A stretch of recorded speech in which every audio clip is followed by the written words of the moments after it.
आरक्षण मिळावं, त्यामुळं जातीपातीचा भेद कमी होतो असं त्यांनी वक्तव्य केलं आणि विरोधक याच्यावर टीका पण करतात.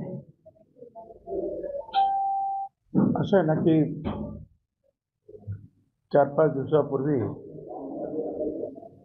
सुप्रियाताईंनी एका इंग्लिश चॅनल समोर बोलताना या संदर्भामध्ये वक्तव्य केलेलं आहे. मला असं वाटतं त्या संदर्भात कोणी प्रश्न विचारला असेल तर ठीक आहे, त्यांचं मत आहे. आता मी या संदर्भामध्ये एवढंच सांगू इच्छितो, हे आरक्षण जे आहे हा गरिबी हटवण्याचा कार्यक्रम नाही. ह्या गरिबी हटवण्यासाठी आपण शेतकऱ्यांना मदत देतो आहोत, ओबीसी विद्यार्थ्यांना जी मदत देतो आपण ती मराठा समाजाला देतो आहोत. अजूनही ओबीसी समाजाकडे नाही पण मराठा समाजाच्या सारखीकडे मुलांमुलींसाठी वसतिगृह आहेत, काम सुरू आहे. अजून यांचं व्हायचं आहे ओबीसीचं काम सुरू.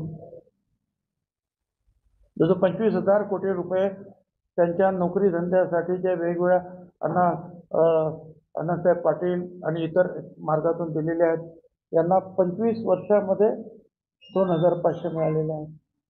तर आर्थिक मुद्दा जर म्हणाल तर ते प्रश्न दिलेले, आणि जे गरीब आहेत त्यांना आपण फुकट अन्न धान्य अमुक अमुक सगळं देतच असतो. आरक्षणाचा बेस आणि मूळ जे आहे तो आर्थिक शिक्षण, त्याहीपेक्षा नंबर 1चा मुद्दा आहे ते सामाजिकरित्या मागास आहेत का, त्यांना आरक्षण मिळालं पाहिजे. बरं, हे आरक्षण तरी सुद्धा सगळ्यांना मिळतं का ओबीसींना? त्याला सुद्धा जे 8 लाख रुपयाचं जे आहे वार्षिक उत्पन्नाच्या खाली पाहिजे. आता त्याच्यापेक्षा जर खाली असेल आणि त्या माणसाला जर त्या कुटुंबामध्ये एक पैसाच येत नसेल, 1,000-2,000-3,000 रुपयामध्ये जर ते कुटुंब महिन्यात चालत तर पोरांना शिकवणारच नाही. हे 8 लाख रुपये उत्पन्न जे आहे ते सरकारी जे शिपाई आहेत त्यांच्यापर्यंत किमान त्यांची मुलं जाऊ शकतात. त्याच्यामुळे आर्थिक निकष त्याच्यावर आपण तो स्लॅब लावलेलाच आहे की 8 लाखाच्या खाली द्या म्हणून. आणि या संदर्भामध्ये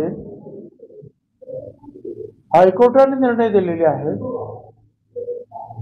4 आयोगांकडे, देशमुख आयोग, खत्री आयोग, बापट आयोग, सराफ आयोग, सगळ्या ठिकाणी त्यांनी सांगितलं की मराठा समाज सामाजिक दृष्ट्या मागास नाही. सुप्रीम कोर्टाने सुद्धा तेच सांगितलं की मराठा समाज सामाजिक दृष्ट्या मागास नाही. मग त्यांनी त्याच्यामध्ये उदाहरणं दिलेली आहेत. जी उदाहरणं ह्या गायकवाड कमिशनच्या मार्फत तिकडे गेली होती की एवढे मुख्यमंत्री झाले, एवढे मंत्री झाले, एवढे दूध साखर कारखाने, बँका यांच्यात बाकीच्यांचं काय आहे ह्याचं सगळं डाटा मांडण्यात आला. त्याच्यानंतर त्यांनी सांगितलं की बरोबर सामाजिक दृष्ट्या मागास नाही आणि आरक्षण हे सामाजिक दृष्ट्या मागास असलेल्यांनाच दिलं पाहिजे. आणि पुढे आणखून सांगतो की मराठा समाजाचे असे मोर्चे 2019 पूर्वी काही निघाले, बरेच निघाले, चांगले निघाले. पाटीदार पटेलांचे गुजरातमध्ये, गुजर समाजाचे राजस्थानमध्ये, हरियाणामध्ये जाट समाजाचे. आता त्यांना आरक्षणामध्ये जाता येत नाही म्हणून ते म्हणून आम्हाला आरक्षण पाहिजे, कारण आमची मुलं पण शिकली पाहिजेत, आमच्या मुलांना सुद्धा आर्थिक मदत मिळाली पाहिजे. हे बरोबर आहे, त्याला आमचा विरोध नाही. आणि म्हणून मोदी साहेबांनी EWS आर्थिक आणि शैक्षणिक दृष्ट्या मागास असलेल्या लोकांना त्याच्यात लिहिलंय त्या कायद्यात की ही काही जे घटक आहेत ते कुठल्याही परिस्थितीमध्ये हे आरक्षणामध्ये जाऊ शकत नाहीत याचं कारण ते सामाजिकदृष्ट्या मागास नाहीत, म्हणून ते 50% आरक्षणामध्ये जाऊ शकत नाही. म्हणून अशा घटकांसाठी आम्ही EWS देतो आहोत, की ज्याच्यामध्ये 10% आरक्षण तुम्हाला दिलेलं आहे, त्याच्यामध्ये सगळ्या गोष्टी तुम्हाला मिळतील. मला असं वाटतं की त्यांनी हे विधान का करावं, अर्थात त्या विधानाशी मी पूर्णपणे असहमत आहे, माझा विरोध आहे. की पुन्हा सगळ्यांचाच विरोध होईल.